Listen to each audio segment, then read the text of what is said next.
Muy bien, vamos a hablar con Marco Canteo, pero primero vamos a escuchar una nota de Henry Bean sobre, liberar al Estado de capturas de los corruptos. El informe de Henry Bean, reportero con criterio. Guatemala enfrenta un periodo de cooptación del Estado en su versión 2.0. Las estructuras de corrupción expuestas en 2015 por la extinta Comisión Internacional contra la Impunidad en Guatemala, CICIG, han resurgido con fuerza y luchan para no perder los privilegios y los beneficios económicos que obtienen de las instituciones públicas. Personajes como Gustavo Alejos, un empresario y operador político vinculado a 5 casos de corrupción, exprimen el erario nacional desde hace 2 décadas. En 2021, el Reino Unido y Estados Unidos sancionaron a Alejos por interferir en el proceso de elección de jueces y magistrados. Fue incluido en la lista Magnitsky, lo que le impide hacer operaciones bancarias en la Unión Americana. La medida alcanzó a su entonces esposa Beatriz Hansa y a sus hijos José Javier y Gustavo Andrés Alejos Hansa. Pero mientras Alejos recibe sanciones internacionales, la justicia guatemalteca lo perdona y él y su familia siguen enriqueciéndose a través de una red de empresas recientemente creadas. Han obtenido contratos del Estado por 2.6 millardos de quetzales, según publicó la semana pasada el medio digital El Periódico Investiga. El gobierno en solitario busca medidas para frenar que estos grupos continúen saqueando al país, y una de las rutas es procurar que se aclare quiénes son los beneficiarios finales en las empresas que contratan con el Estado. Santiago Palomo, comisionado presidencial contra la corrupción, anuncia que están por aprobar reformas al reglamento del Registro General de Adquisiciones del Estado. Para poder establecer requisitos para que beneficiarios finales sean enlistados al momento que las empresas que cumplan no solamente con las obligaciones del Estado de Guatemala, sino que también fortalezca el proceso de transparentar la contratación con el Estado. Palomo dijo que con estas modificaciones al reglamento esperan tener avances, aunque posteriormente trabajarán en una iniciativa de ley con el mismo fin. Los temas prioritarios para recuperar la institucionalidad, según el comisionado, están dirigidos a comunicaciones, educación y salud. Transparentar los procedimientos, por ejemplo, de registro de medicamentos que sabemos que han sido un foco de corrupción. Gustavo Alejos ofrece al Estado un catálogo amplio de productos, desde medicinas, gradas eléctricas, construcciones y extintores, con empresas a su nombre o de terceros. Además, tiene tentáculos en la elección de jueces, al igual que el exdiputado Armando Escrivá, como reportó la semana pasada con criterio, y buscan influir para seleccionar al nuevo Poder Judicial, orientando el voto de abogados en el Registro Nacional de las Personas y otras instituciones. Quizá en su lista estén Avelina Cruz, la jueza que patrocina la fiesta de los liberados, en la que se suman Alejandro Sinibaldi, Manuel Valdizón y José Luis Benito, en el que el aguafiestas es Julio Saavedra, procurador general de la Nación, que contrario a la anterior administración, se opone a los beneficios que estos han obtenido desde el sistema de justicia. Entonces, estos son los mecanismos en los que realmente se puede ir retornando o asegurándonos de que las cosas estén retornando a la juridicidad que esperamos como ciudadanos. Nos merecemos transparencia, nos merecemos instituciones que estén lideradas por personas que aspiren a la justicia y que traten de hacer siempre lo correcto. La institucionalidad se recupera, asegurándonos que los funcionarios públicos hagan lo que les corresponde. ¿Cómo? Con acciones concretas. Impugnamos resoluciones que están garantizando la impunidad a corruptos, precisamente para atacar esa injusticia. Aníbal García, exdiputado, cree que el gobierno va en la dirección que la población desea, la lucha contra la corrupción. Pero para eso necesita la institucionalidad, que en este momento no camina en esa dirección y no es favorable a esos vientos de cambio. El problema de fondo es que sin ellos esto no es posible. Entonces, ¿qué le queda? Digamos, ir librando pequeñas batallas en solitario. Yo creo que no. Lo que tiene que hacer es primero con sus acciones al frente del Ejecutivo, todo lo que le corresponde dirigir tiene que legitimarse frente al pueblo. La ciudadanía debe sentir que el gobierno de verdad es un gobierno que le responde a las necesidades y a las inquietudes de la mayoría de la población. Y en la medida en que eso sea así, la propia población va a generar una fuerza social que va a tener que hacer entender a ciertos actores que los cambios profundos en este país son impostergables. Considera que la ruta del cambio es la reforma política. si queremos sentar las bases para que no volvamos al pasado, es impostergable que haya una reforma política. Pasa por reformas a la Constitución, reformas electorales, reformas en la elección de cortes. Es decir, es una reforma política muy amplia. Y yo creo que es una refundación. Por ahora el gobierno tiene congelado el apoyo político del Congreso. La Corte de Constitucionalidad, la Corte Suprema de Justicia y el Ministerio Público caminan al mismo ritmo y parecen no dar tregua a las acciones de la administración del presidente Bernardo Arévalo. Henry Bin, Radio con Criterio. Muy bien, pues ahí está el tema que expone don Henry Bin. Vamos a hablar con Marcos Canteo, abogado experto en reformas judiciales. Marco, buenos días. Buenos días. Marco, buenos días. Adelante, Claudia. Marco, muy buenos días y bienvenido a Con Criterio. La verdad es que en la nota de Henry Bin, digo, la fiesta de los que están en impunidad y el aguafiestas, cómo él empieza a hablar de una fiesta, una procuradora, una fiesta, un aguafiestas, pero a mí lo que me inquieta es saber cómo Gustavo Alejos, por ejemplo, acusado en múltiples casos de corrupción, resurge a través de los hijos con empresas que están ganando contratos millonarios en el gobierno anterior. Cómo con ocasión de elección de nuevas cortes, nuevos grupos que ponen en riesgo la democracia o la independencia del Poder Judicial están articulados y siguen esa fiesta como si nada. Y el telón de fondo es esa parranda, voy a decirlo yo, de la que habla Henry, en donde grandes casos de corrupción se han caído y simplemente no ocurre nada. ¿Qué podemos esperar o cómo puede más bien librarse un Estado de las condiciones en las que se encuentra Guatemala? Buenos días, Claudia. Buenos días, Juan Luis. A los tres, un saludo. El título que ustedes han escogido para el reportaje y esta entrevista es inmejorable, ¿verdad? La captura del Estado. Porque todos estos estos hechos que tú señalas, Claudia, de las fiestas entre comillas, ¿verdad? Que en verdad lo que es un sistema de trata de personas, los contratos estos de personajes que han sido señalados seriamente, ¿verdad? De corrupción, solo demuestran y solo son señales en verdad de una captura grande no solo del sistema judicial, ¿verdad? Sino yo diría de casi toda la administración pública. Creo que particularmente después de la salida de la CICIG, la situación de corrupción se agravó. Era falso eso que se anunció, ¿verdad? Que podíamos solos, porque lo que se demostró fue una recaptura de las instituciones que empezaban a funcionar de cierta manera, diría yo, con un nivel de transparencia importante y con cierta eficacia. Y lo que tenemos hoy es una captura, digamos, institucional muy amplia, que el gobierno está teniendo que enfrentar, que el gobierno tendrá que hacer esfuerzos, muchos esfuerzos para poder caminar y poder llevar adelante los proyectos, ya que el gobierno pues tiene una agenda bastante ambiciosa, ¿verdad? No solo en términos políticos, en el sentido de liberar al Estado de la corrupción, sino también de la agenda social, que vaya, si no también es impostergable en el país.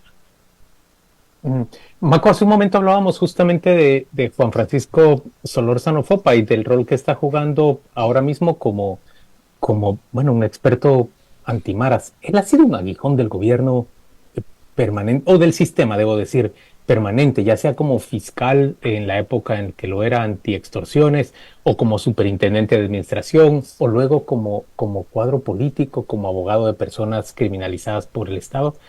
Y la verdad que todas estas instituciones se fueron en contra suya y han procurado inhabilitarlo o excluirlo por completo. Esas instituciones logran en parte su cometido. Por ejemplo, ahora mismo él no puede operar como abogado, entiendo yo. Sin embargo, hay un segmento de población que sigue confiando en lo que esta persona dice. ¿Cómo entendés vos esa dinámica de instituciones muy poderosas que no logran aplacar por completo la crítica hacia ellas mismas? No sé si estoy entendiendo bien tu pregunta, Juan Luis, pero diré lo lo siguiente, ¿verdad? Creo que la debilidad institucional, tanto en materia de seguridad y justicia, los esfuerzos que se han hecho, que en muchas ocasiones han fracasado, digamos, otros relativamente han tenido éxito, sin lugar a dudas tiene a la población en un nivel de alerta y constante zozobra, ¿verdad? Y entonces toda tesis que surge alrededor de un hecho como lo que hemos vivido en el fin de semana, pues evidente genera un ambiente, digamos, en donde la gente le pone atención, donde la gente reacciona recientemente, porque hay un ambiente de inseguridad, y no solo un ambiente, ¿verdad?, sino realmente hay unos hechos que demuestran esta inseguridad. Yo creo que es muy importante, ¿verdad?, que las instituciones, en este caso, ¿verdad?, que al parecer se ha reaccionado de manera urgente, ¿verdad?, y de manera ágil en este caso, ojalá fueran en todos los casos así, ¿verdad? Pero retomando nuevamente la entrevista en los términos en los que hablamos, creo que este hecho demuestra, ¿verdad?, esta reacción inmediata del Ministerio Público demuestra lo siguiente, ¿verdad? Cuando los actores involucrados no tienen cobertura política, ¿verdad?, no tienen cobertura económica, pues las instituciones actúan fácil y rápidamente, ¿verdad? Esto lo que te demuestra es justamente una ausencia plena, ¿verdad?, de autonomía e independencia en las instituciones, que deberían actuar con esta agilidad y con esa rapidez con cualquiera, ¿verdad? No necesariamente frente a personas que no necesariamente tienen estatus en la sociedad, y eso justamente es parte de las grandes debilidades que nunca hemos logrado superar, digamos, y que ahora los vemos con mucha más preponderancia, porque grandes personas acusadas de corrupción efectivamente salen ante las cámaras de televisión, ¿verdad?, con resoluciones favorables, y prácticamente generan esa sensación de burla hacia la justicia y un escalón más en esta impunidad estructural de la que estamos viviendo, ¿no? Ahora, Mako, yo ya llevo un cuarto de siglo en el país y sistemáticamente oigo este discurso. De hecho, no he oído otro discurso que el que estamos manteniendo, o otro debate que el que estamos manteniendo desde hace 25 años. Sin embargo, el Colegio de Abogados, que apenas son 30.000 o 40.000, siguen nombrando un magistrado de la Corte. Eso es absurdo desde todos los puntos de vista. No hay un solo punto de vista de análisis político que sostenga eso, o que las universidades, y en particular la universidad monopólica estatal, que tiene 60 y tantas acciones constitucionales, es que da igual lo que hagamos. Es que da igual lo que no hagamos mientras no cambiemos las normas, mientras las comisiones de postulación hagan el día antes, cuando ya se sabe quiénes son los participantes, la tabla de graduación, cuando los países occidentales tienen estas tablas establecidas desde tiempo atrás para que se sepa en el horizonte a dónde hay que ir, no para que la tabla se adecue a las personas. Entonces nos podemos pegar otros 300 años, 200 años de independencia hablando de lo mismo, no importa. Si la base está mal, todo se va a construir mal. Y aquí la base está no mal, está muy mal. ¿Qué solución tiene cambiar una base que está muy mal? Si no vamos a cambiar nada. El Colegio de Abogados va a seguir siendo un botín, da igual quién lo tome. La USAC va a seguir siendo un botín, da igual quién la tome. Y así nos pegaremos otro cuarto de siglo o otros 200 años más. ¿Tú crees que hay conciencia en el elitismo en general de que mientras no se cambie eso, esto es una discusión, no sé si absurda, aburrida, cansada o eterna? Tienes razón, Pedro. Yo coincido, ¿verdad?, de que hemos pasado ya muchos años en este debate. Creo que el intento de Guatemala por apostarle a esto de alguna forma no avanzó lo suficientemente o se detuvo, digamos, con la experiencia. Sí. Pero, digamos, yo le doy valor al cuestionamiento que haces, ¿verdad? Porque sí creo que tenemos que salir de este estado, ¿verdad? Porque vamos a llegar al 2025, 2026, 2027 hablando de la captura del Estado, que avanzamos un metro y retrocedimos 3, y creo que sí es importante, ¿verdad? Creo que es importante reflexionar sobre cuáles son las medidas, cuáles son las reformas que el país necesita, ¿verdad? Y si estamos hablando de la captura del Estado, pues sin lugar a duda lo que necesitamos es liberar al Estado de estos grupos mafiosos, ¿verdad?, que se aprovechan. Pero liberar al Estado significa hacer reformas estructurales de fondo, ¿verdad? Para dotar no solo al Poder Ejecutivo, sino a las instituciones judiciales y legislativas de las herramientas para que puedan trabajar, ¿verdad? Pero, digamos, podemos hacer un listado, ¿verdad? Algunos ya lo dijeron en el reportaje que Henry Bean amplió, pero digamos, lo primero es, a ver, ¿qué sectores de la sociedad? ¿Sí? Ya que tú, como bien dices, ¿verdad? Sobre esto hay un consenso, sobre esto todos sabemos lo que hay que hacer. A ver, pero pongámonos, ¿verdad? ¿Quiénes son los sectores de estas élites, de la sociedad civil, de los sectores progresistas, de los sectores de derecha, de izquierda, que están dispuestos a apostarle a una reforma? ¿Quién los convoca? ¿Dónde está ese liderazgo, verdad? ¿Sí? Creo que estamos en un momento único, y lo quiero plantear de esta manera, ¿verdad? Después de lo que hemos vivido en la etapa de transición, con la asunción de un nuevo gobierno, creo que honestamente hemos pasado apenas 3-4 meses, ¿no?, de un nuevo gobierno. Creo que todavía hay una oportunidad de cambio. Creo que hay una oportunidad de entender que hay un momento único en la historia del país, yo diría de 70 años, de avanzar decididamente a reformas estructurales. Y creo que ahí el liderazgo del Ejecutivo debería convocar a estos sectores progresistas, debería acumular fuerza política para plantear reformas de fondo, porque si no vamos a estar de esta manera, ¿verdad? Sí, pareciera que en algún sentido, digamos, el Ejecutivo piensa que puede trabajar para avanzar en estos temas solo desde la administración pública, desde la administración gubernamental, y yo creo que si bien es cierto, se pueden hacer muchas cosas como lo intenta hacer la Comisión Nacional Anticorrupción, con medidas de ética, con medidas de otra naturaleza, creo que hay un tema más de fondo, ¿verdad? Y que es la liberación del Estado de esta captura, ¿verdad? Por eso es que estas reformas estructurales que yo digo tienen que ver con, y quiero iniciar en esta etapa, si me lo permiten, con algo que tú dijiste, Pedro, ¿verdad? Sin lugar a dudas, ese país necesita un nuevo modelo de elección de altos funcionarios del sector justicia, ¿verdad? Porque, mira, esta es la enésima vez, ¿verdad?, que llegamos a una nueva elección de cortes con el mismo mecanismo, con los mismos actores, ahora con más universidades, qué sé yo, y realmente, si queremos hacer cosas distintas, tenemos que hacer cosas distintas, porque si no vamos a seguir en lo mismo, ¿verdad? Por eso es que este nuevo modelo de elección de altos funcionarios del sector justicia me parece que es una de las reformas más importantes que se deben realizar, pero sin lugar a dudas se requiere reforma constitucional. Esto implica carrera judicial, una reforma al Ministerio Público para que también haya auténtica carrera fiscal, y es importante, ¿verdad?, que las reformas que hagamos al Ministerio Público, a las Cortes, no sean pensados necesariamente por la coyuntura, sino como país, ¿verdad? O sea, por ejemplo, la reforma al Ministerio Público, a mí me parece un debate importante que hay que instalar, no por esta administración, sino porque el país necesita una legislación que cualquier fiscal general, sea hombre, mujer, de cualquier sector, tenga que rendir cuentas. Eso es importante, más allá de la coyuntura, y creo que desafortunadamente nos quedamos en la coyuntura.